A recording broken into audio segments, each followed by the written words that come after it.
The salty wind cuts through the marsh grass just outside Charleston, where Zion Hammond stands staring at the crumbling dock of New Island. 16 years gone, but the ghosts of that night still haunt him, Mora's cold eyes and the chaos tearing his world apart. What if the past isn't done with you? What if the woman who vowed revenge still carries a torch and a vendetta? This isn't just about love lost, it's about a legacy that refuses to die. Zion's story begins where heartbreak meets hardship, on New Island's weathered shores, where his life was shattered and love betrayed. Back on New Island, that infamous night wasn't just a fight, it was the crumbling of Zion's entire world. The fishing boats were moored quietly, the streets buzzed with whispered secrets.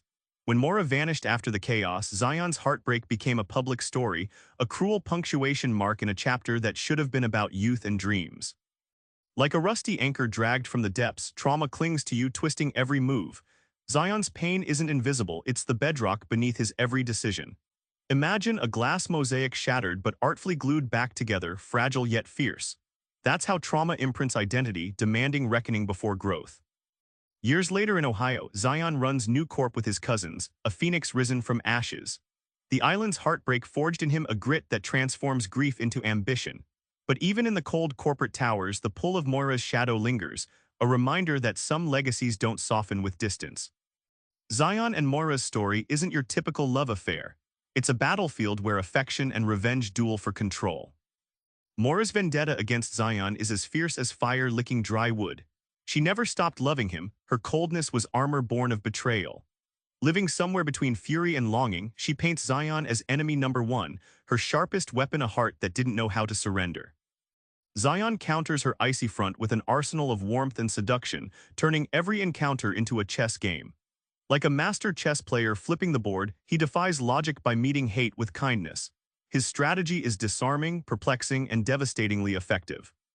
Their tangled dance reveals the strangest truth. Love and hate are often two sides of the same coin.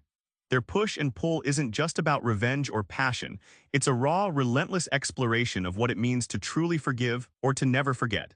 Sometimes the deepest love is hidden in the fiercest fight. At the heart of Zion's saga is a question. What kind of legacy will you choose when your past threatens your future? When Zion took over the family business in Ohio, it was more than a career move, it was a statement. New Corp became a symbol of resilience, embodying a new chapter far from the salt and sand of New Island. His leadership was a defiant answer to a legacy once marred by violence and loss. Confronted by Mora's plans for revenge, Zion's persistence in meeting hate with love doesn't just slow her, it challenges the never-ending cycle of payback. It's like throwing a pebble into a raging river, changing its current just enough to create a new path. His choices prove legacy isn't fixed, it's fluid. By the end, the story shows legacy isn't some heavy inheritance you can't escape. It's a narrative you actively choose, a script you can rewrite with courage and heart.